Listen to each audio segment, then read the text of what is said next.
안녕하세요. 로펌 머스터노우의 조우성 변호사입니다. 자, 오늘부터 몇 회에 걸쳐서 유명한 중국의 수신서 중에 하나인 신음어의 내용을 한번 살펴보도록 하겠습니다.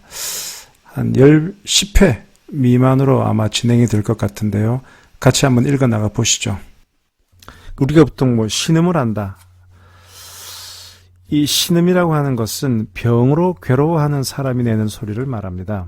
그러면 신음어라는 것은 이 저자가 여곤이라는 사람, 명나라 때 사람인데요. 여곤이 자신의 어떤 그 사상을 신음하듯 토해내며 정리한 걸작입니다. 이 신음어를 쓴 여곤이라는 사람은 원래 관리였어요. 관리였는데, 그러니까 과거를 급제해서 35세 이제 급제를 했다고 합니다. 이제 명나라 말기 사람이에요. 그런데 명나라 말기는 상당히 혼탁했고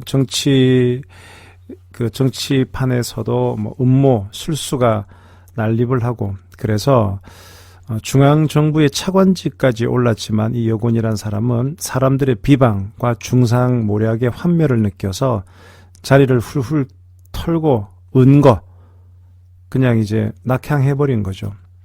그때가 1597년이었는데요. 그리고 제자들을 모아서 가르침을 전수하다가 80이 넘어서 삶을 마감한 도인 같은 사람입니다. 참 인연이라는 것은 참으로 묘해서 만약 그 여곤이라는 사람이 중상모략을 당하지 않았으면 계속 정치 생활을 했을 것이고, 그러면 아마 이 신음어라는 책을 쓰지도 않았겠죠. 이 책이 세상의 빛을 보게 된 연유에 대해서 여곤은 실제 이렇게 쓰고 있습니다.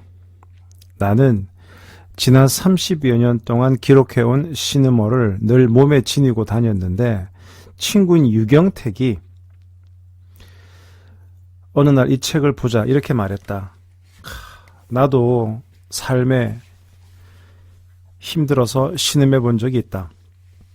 하지만 기록으로 남겨두지는 않았다. 병에 걸리면 누구나 다 고통을 느끼기 마련인데 당신은 그 고통을 기록으로 남겼구나. 그런데 왜 그 기록을 세상에 내놓지 않는가? 만약 이 책을 세상에 내놓는다면 세 가지 이로운 점이 있다. 첫째, 병을 고치려는 사람은 이 책을 읽고 극복할 수 있다. 둘째, 같은 병으로 고생하고 있는 사람은 용기를 얻을 수 있다. 셋째, 병에 걸리지 않은 사람은 병을 예방할 수 있다. 만약 당신이, 즉 여곤 당신이 이 책을 널리 알린다면 많은 사람을 구할 수 있다. 당신의 병은 고치지 못해도 다른 사람의 병을 고칠 수 있다면 그것으로 충분하지 않은가. 그래서 이 신음어라는 책은 여곤이 살아있는 동안 그의 친구와 제자들에 의해서 출판이 되었습니다. 크게 4편, 외편 이렇게 2편으로 나뉘어지고요. 4편에는 또 여러 편들이 존재합니다. 각 챕터별로 이름이 있는데요. 저는 이것을 좀 어떤 순서를 맞춰 가긴 하지만 조금 왔다 갔다 하면서 문장들을 좀 읽어 드릴게요. 자, 그러면 시작하겠습니다. 우선 첫 번째 문장. 마음이 깊고 무게가 있다는 것은 인류의 인물이 되기 위한 자질이다. 세상사에 집착하지 않고 큰 기량을 지니는 것은 이류의 자질이다.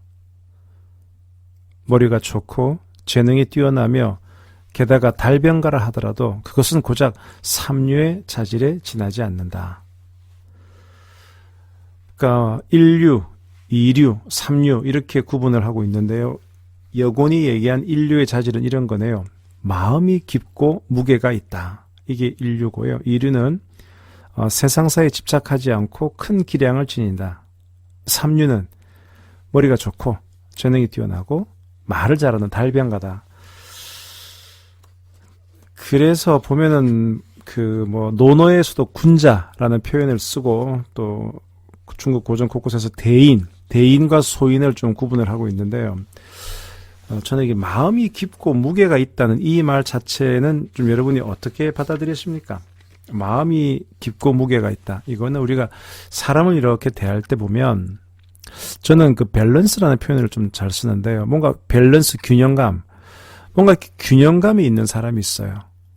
반대로 어딘가 좀 이렇게 균형이 좀 무너뜨려져 있고 툭 치면은 어느 쪽으로 이렇게 움직일 수 있는 항상 불안한 상황에 놓여 있는 그런 사람이 있습니다.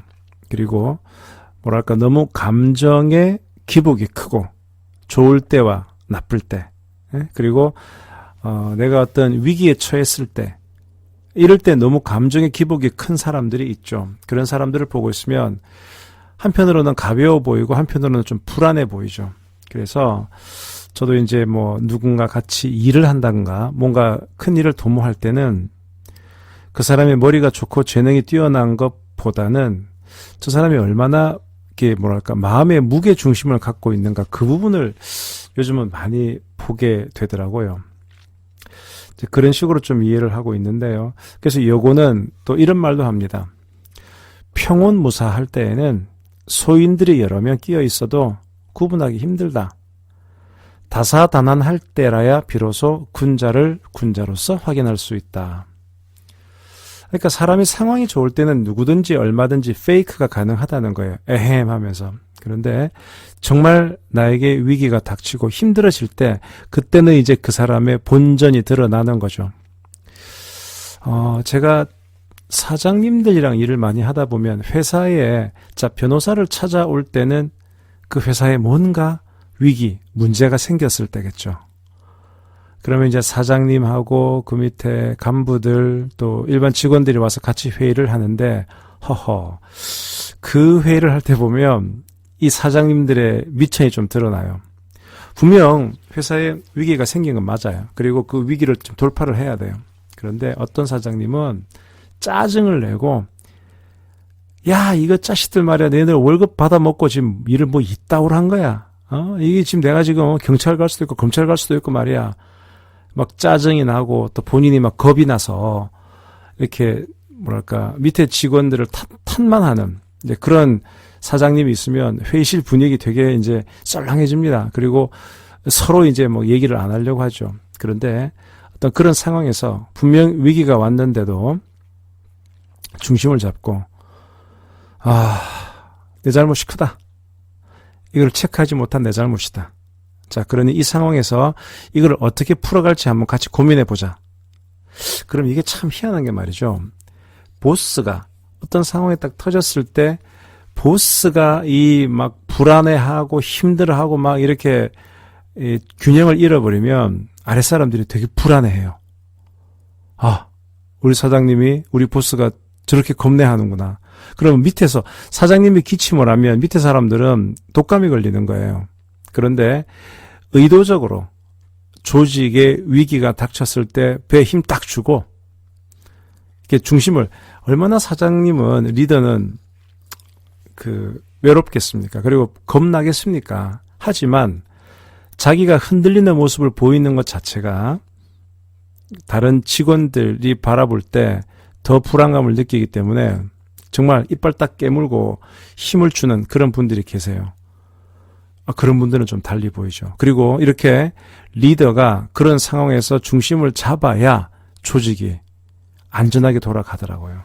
그래서 이 다사다난할 때 정말 군자로서의 그 풍모를 볼 수 있다는 거고, 그래서 아까 말씀드린 대로 나이를 먹는다는 것은 또 나이를 먹으면 일반적으로 조금 이 지위가 올라가지 않습니까? 재능이 뛰어나고 말 잘하는 것 못지않게 마음이 깊고 무게가 있다라는 것. 저는 이 말이 참 좋게 와닿고 또 제가 이루고 싶은 하나의 그 경지 같아요. 자, 그 다음에 두 번째 문장은 이런 겁니다. 훌륭한 인물이 되려고 할 때 가장 방해가 되는 것은 바로 동심이다. 이것만 졸업한다면 크게 성장할 수 있다. 동심이란 무엇인가? 그것은 타오르는 불길처럼 솟아오르는 경쟁심, 오만, 다른 사람을 깔보는 마음, 화려하고 사치스러운 것에 끌리는 마음, 성급함, 경박함, 명예나 평판에 집착하는 마음이다. 이 문장은 제가 신음모를 통틀어서 가장 제일 좋아하는 문장이에요. 왜냐하면 이 동심이라는 말에 확 꽂혔어요. 자, 우리 동심이란 이 말이 뭡니까? 어린아이들의 마음이죠. 동심의 세계로 돌아갔다.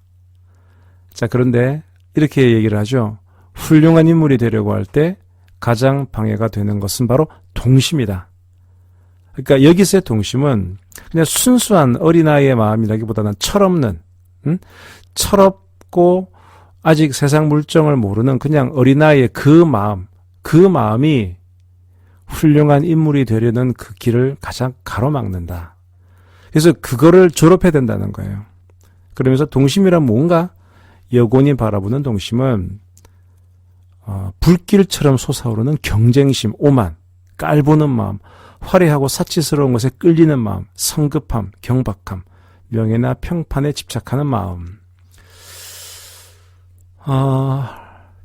저는 좀 이런 생각이 들어요. 사람이 기본적으로 동심에 빠지는 사람이 있지만 또 한편으로는 일이 되게 잘 될 때 동심에 빠지는, 일이 잘 될 때에 빠지는 동심이 있고 일이 잘 안 될 때에 빠지는 동심이 있더라고요. 이 사람들을 보다 보면. 자, 내가 일이 되게 잘 됩니다. 잘 풀려갑니다.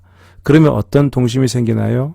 여군이 말한 것 중에 오만, 다른 사람을 깔보는 마음, 그리고 이제 내가 한 단계 올라섰다고 생각하니까 화려하고 사치스러운 것에 끌리는 마음, 그리고 성급함. 이 성급함이 왜 또 생기냐 그러면 내가 생각하는 대로 이루어지잖아요. 그러면 이게 뭐랄까, 이게 되게 자신감이 생기는 거예요. 그래서 다른 사람들의 조언이 별로 귀에 안 들어오는 겁니다. 그리고 명예나 평판에 집착. 이제 내가 뭔가 조금씩 이루어내니까 현재 나보다 더 나은 어떤 내 그 명예를 갖기 위해서 점점 더 이렇게 관심을 쏟는 거죠.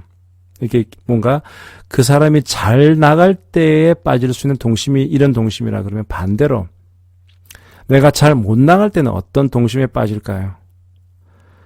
이때는 쉽게 좌절하고 또는 누가 나보다 잘 되는 것에 대해서 질투하고 시기하고 불필요한 경쟁심을 가지고 또 뒤에서 헐뜯고 이런 마음들이 생기는 겁니다. 그래서 저는 아까 말씀드린 대로 그 나이에 걸맞는 무게와 깊이를 가져야 되는데 그 나이에 걸맞는 무게와 깊이를 못 가지는 것, 그것이 바로 그 동심에 빠져 있는, 아직까지 동심을 졸업하지 못한 그런 사람이죠. 그래서 보통 제가 예전에 기억하실지 모르겠습니다.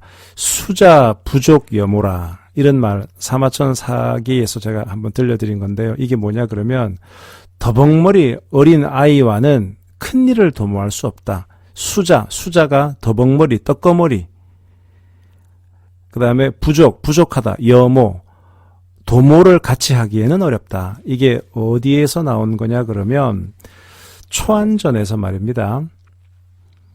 항우와 유방이 싸울 때 항우의 그 1급 참모가 범증 영감님이었죠.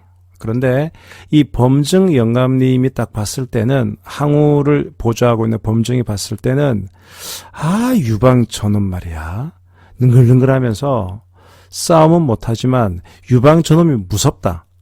그래서 내가 모시는 이 젊은 항우가 앞으로 이 천하를 통일하려고 하는데 가장 큰 걸림돌은 유방이 될 것이다. 그래서 유방을 제거하기 위해서 함정을 파죠. 그래서 홍문이라는 곳으로 불러서 파티를 열죠. 그것을 홍문연, 홍문지연이라고 하는데, 거기서 파티를 열면서 범증은 항우한테 그런 얘기 하죠. 제가 신호를 딱 보내면 유방을 죽이십시오. 근데 항우는 기본적으로 저 찌질한 유방 뭐 별것도 없는데 뭐 저렇게 범증 영감은 유방한테 저렇게 신경을 많이 쓰지? 기본적으로 자기는 그 유방이 가짜게 보이는 거예요. 하지만 범증은 유방의 무서운 점을 미리 보고 있었죠.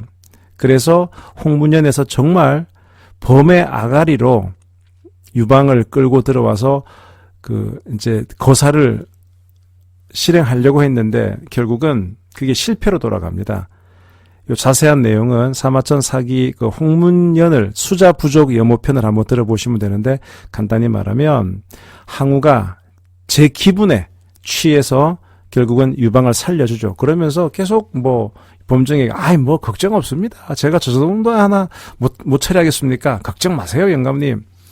그러자 범정이 아하, 이게 넘어가 버렸구나, 이 운세가. 그러면서 이 어린애들하고는 내가 큰 일을 도모할 수 없다. 수자 부족 염호다, 이런 말이 나오는데, 여기서 어린애라고 하는 것은 꼭 나이가 어린 사람을 의미하는 건 아니에요. 나이를 먹어도 철없는 사람이 있지 않습니까? 그래서 저도 어떤 일을 도모할 때 저 어린 사람이랑 하기 싫어요. 왜냐하면 꼭 뒤에 문제가 생기거든요. 여기서 어리다고 하는 것은 생각이 어리고, 여곤이 말하는 동심의 세계에 빠져있는 이런 사람하고는 일하기가 너무 힘든 거죠. 그래서 반대로 여러분 스스로가 또 그런 어린아이가 돼서 동심에 빠져 있으면 안 되겠죠. 그래서 이런 우리가 졸업해야 될 마음이 바로 동심이다라는 그 말씀을 제가 한번 드립니다. 자, 계속 시느모 이어가겠습니다. 자, 그 다음에 제가 뽑은 문장은 이거네요. 마음을 가다듬고 정신을 집중하여 대처하면 인격도 사업도 강물이 흐르듯 자연스레 성장한다. 반면 마음을 가다듬지 못한다면 무슨 일을 하든 만족을 얻지 못하리라. 집중력을 상실하면 보는 것, 듣는 것 모두가 허망해진다. 반대로 한 가지 일에 지나치게 집착하면 다른 일을 원활히 처리할 수 없다. 여기서 이제 마음을 가다듬는다, 요 얘기가 있죠. 요것을 이제 마음의 매듭을 잘 묶는 것을 한자로 하면 집중이죠, 집중. 그래서 집중력을 잘 발휘하라 라는 그 얘기가 나와 있는데요. 이것은 사업이든 아니면은 나라를 다스리는 관직에 나가는 것이든, 여곤이 관리였으니까 다 같은 일이겠죠. 집중이라는 것이 정말 중요한데, 또 여곤은 이런 얘기도 합니다. 활을 쏠 때 관역을 충분히 응시한 후 호흡을 가다듬고 시비를 당기면 명중시킬 수 있다. 이는 체험에서 우러나오는 진리다. 모든 일은 마음을 차분히 가라앉힐 때 이룰 수 있다. 고요한 마음 상태를 유지한다면 관역을 벗어나지 않으니 이는 곧 하늘의 법칙이다. 저는 이게 저만의 노하우인지는 모르겠지만, 저는 일을 할 때 컴퓨터로 항상 어떤 소리를 좀 틀어놔요. 이걸 이제 화이트 노이즈, 노이즈가 소음이지 않습니까? 근데 화이트 노이즈는 집중력을 도와주는 소리를 화이트 노이즈라고 하는데, 제가 제일 좋아하는 소리는 빗소리예요.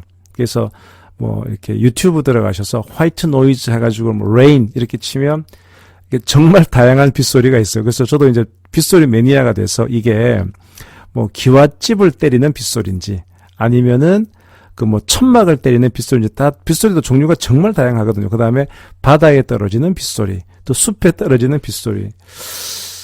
그래서 저는 이 빗소리를 들으면 그렇게 마음이 편안해져요. 그리고 또 이렇게 그 빗소리에다가 트레인, 기차를 또 결합시키면 이 빗속을 달리는 기차 소리. 그래서 이런 저는 음악보다는 이런 화이트 노이즈를 쭉 이렇게 틀어놓고 일을 하면 마음이 되게 안정돼요. 제가 하는 일이라는 것이 기본적으로 다른 사람의 분쟁을 조정하고 또 공격과 방어를 하는 그런 거지 않습니까? 되게 보면 예리한 주장을 해야 되고 뭔가 아이디어를 끄집어내야 돼요. 그렇기 때문에 제가 만약에 어떤 회의를 끝내고 그 회의에서의 어떤 격정, 그 다음에 감정이 남아있으면 이게 그런 아이디어가 잘 안 떠올라요. 그럴 때는 정말 빗소리 들으면서 좀 눈을 감고 이 마음을 최대한 가라앉혀야 또 다른 아이디어가 나오더라고요.